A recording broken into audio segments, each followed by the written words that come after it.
Hello everyone, आज हम start करने जा रहे हैं बेसिक कंसेप्ट वीडियो। ये वीडियो 12th क्लास से रिलेटेड है। This video is specially for those students who did not do 11th। ये वीडियो उन बच्चों के लिए है जिन बच्चों ने 11th क्लास नहीं करी है किसी वजह से, या 11th क्लास कर ली है लेकिन उनका बेसिक कंसेप्ट बहुत वीक है, तो ये उनके लिए बहुत बेनिफिशियल रहने वाली है। चलिए, वीडियो स्टार्ट करने से पहले आपसे छोटी सी रिक्वेस्ट है, अगर आप मेरे चैनल पर नए हैं तो प्लीज़ सब्सक्राइब माई चैनल। अगर आपको वीडियो पसंद आए तो लाइक करिएगा और अपने फ्रेंड्स के साथ शेयर करिएगा और कमेंट बॉक्स में ज़रूर बताइएगा आपको मेरी वीडियो कैसे लगी। चलिए स्टार्ट करते हैं कुछ बेसिक टर्म से, इंपॉर्टेंट टर्म से। Assets, liability, capital. देखिए, एसेट्स बोलते हैं कोई भी चीज़ जो बिजनेस को पैसा कमा के दे, कोई भी ऐसी चीज़ जो बिजनेस की जिम्मे पैसा डाले। बिजनेस को किसी पार्टी से पैसा लेना होता है अपना, वो भी एक एसेट होता है बिजनेस का। अब आते हैं लायबिलिटी। लायबिलिटी एक रिस्पॉन्सिबिलिटी होती है जो अदा करनी ही होती है, मतलब पे करनी होती है। जैसे एग्जाम्पल लेते हैं रेंट का। जैसे एक रेंट, मतलब आपकी बिजनेस है, एक बिल्डिंग में चलता है, उसका रेंट जाता है, ठीक है। जैसे जनवरी फरवरी का रेंट आपने नहीं दिया, मार्च आ गई, आपका किराएदार आया, उसने कहा भाई मेरा रेंट दो, जनवरी का भी दो, फरवरी का भी दो और मार्च का भी दो। तो आप उससे ये तो नहीं कहोगे भाई मार्च का ले जाओ, जनवरी फरवरी का छोड़ दो, हमारे पास अभी नहीं है तो उसे माफ करो, मार्च का ले आओ। तो वो तो मानेगा ही नहीं, आपसे कहेगा भाई जनवरी फरवरी प्लस मार्च का भी दो मुझे, ठीक है। ऐसे खर्चे, ऐसी रिस्पॉन्सिबिलिटी जो आपको अदा करने होते हैं वो आपकी लायबिलिटी होती है। जैसे आपने बैंक से लोन ले लिया, ठीक है, आपने कुछ एक साल के लिए लोन ले लिया, तो आप एक साल जब पूरा होगा तो आप उससे एक साल बाद छोड़ोगे भैया मेरे पास अभी पैसे नहीं है, उससे अगले साल लेना। नहीं कर सकते ऐसा, क्योंकि आपके ऊपर एक रिस्पॉन्सिबिलिटी है, आपने एक साल के लिए लोन लिया है तो आपको एक साल के अंदर उसको पे करना पड़ेगा। लायबिलिटी एक रिस्पॉन्सिबिलिटी होती है जो हमें पे करनी होती है, ठीक है। कैपिटल, जब आप बिजनेस स्टार्ट करते हो अपना तो उसमें कुछ पैसा लगाते हो आप। जैसे आपने तालों का बिजनेस स्टार्ट करा तो आपने शुरुआत में लगाया उसमें 20 लाख रुपए, जो आपने बुनियादी पैसा डाला वो आपका कैपिटल कहलाता है। आपका बुनियादी पैसा कैपिटल कहलाता है। चलिए अब स्टार्ट करते हैं। एसेट कौन कौन से होते हैं वो देख लेते हैं।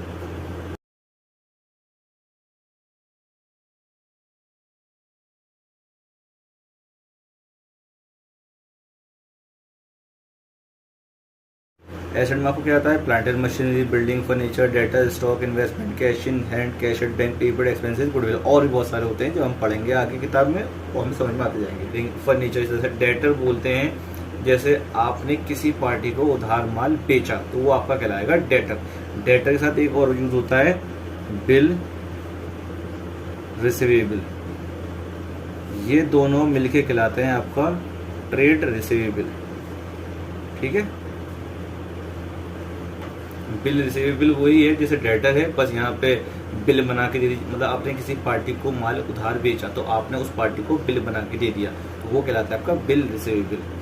फिर आपका stock, investment, cash in hand, जो आपके हाथ में है वो कैश, वो आपका एसेट होता है। कैश एट बैंक, जो आपका कैश बैंक के अंदर पड़ा है वो आपका एसेट होता है। प्रीपेड एक्सपेंस, जो एक्सपेंस आपने वक्त से पहले ही पे कर दिए वो आपके प्रीपेड एक्सपेंस होते हैं। गुडविल भी एक एसेट होता है। गुडविल, इसको हम पढ़ेंगे आगे, इसका एक पर्टिकुलर चैप्टर है। चलिए अब आते हैं लायबिलिटीज पर। क्रेडिटर बोलते हैं हमने किसी पार्टी से उधार माल लिया तो हमारी एक रिस्पॉन्सिबिलिटी बन गई इसको पेमेंट करने की, तो ये एक लायबिलिटी बन गया।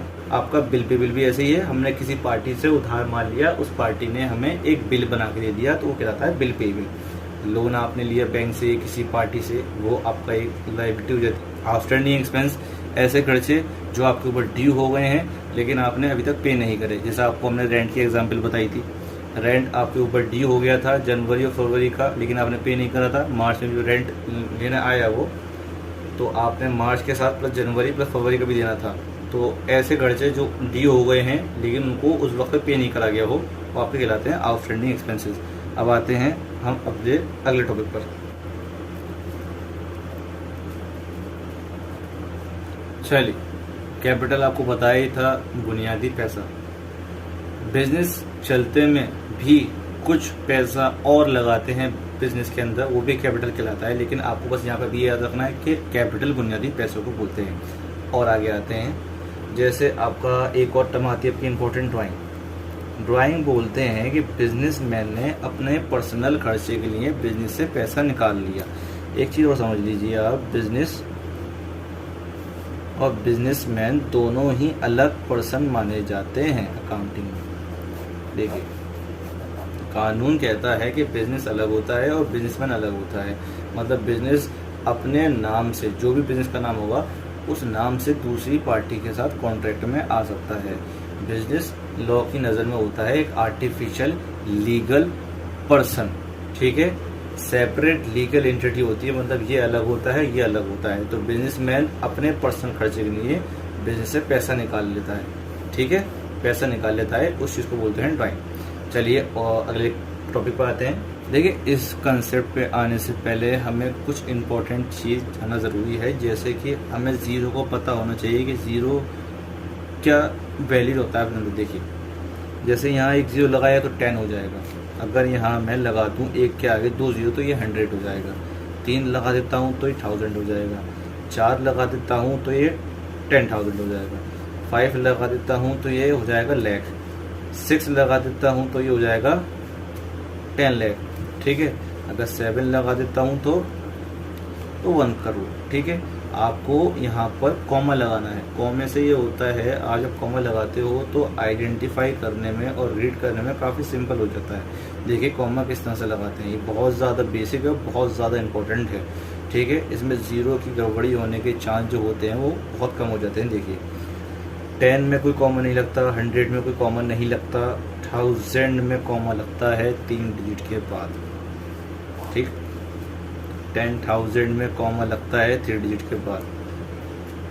1 लाख में कॉमा लगता है 3 डिजिट के बाद, फिर 2 डिजिट के बाद, ठीक है। फिर लगता है कॉमा आपका, जैसे यहाँ 10 लाख लिखा हमने तो पहला कॉमा लगेगा 3 डिजिट के बाद, फिर लगेगा 2 डिजिट के बाद, ठीक है। अगर हमने यहाँ लिखते हैं 1 करोड़ तो पहला कॉमा हमेशा 3 डिजिट के बाद लगेगा, फिर 2 डिजिट के बाद, फिर 2 डिजिट के बाद। एक चीज़ ध्यान रखिएगा, हमेशा पहला कॉमा 3 डिजिट के बाद ही लगेगा, फिर जितने भी कॉमा लगेंगे आपके 2 डिजिट के बाद लगेंगे। चलिए आगे आते हैं इस कंसेप्ट पे, how to compute percentage. Important है, देख लीजिए।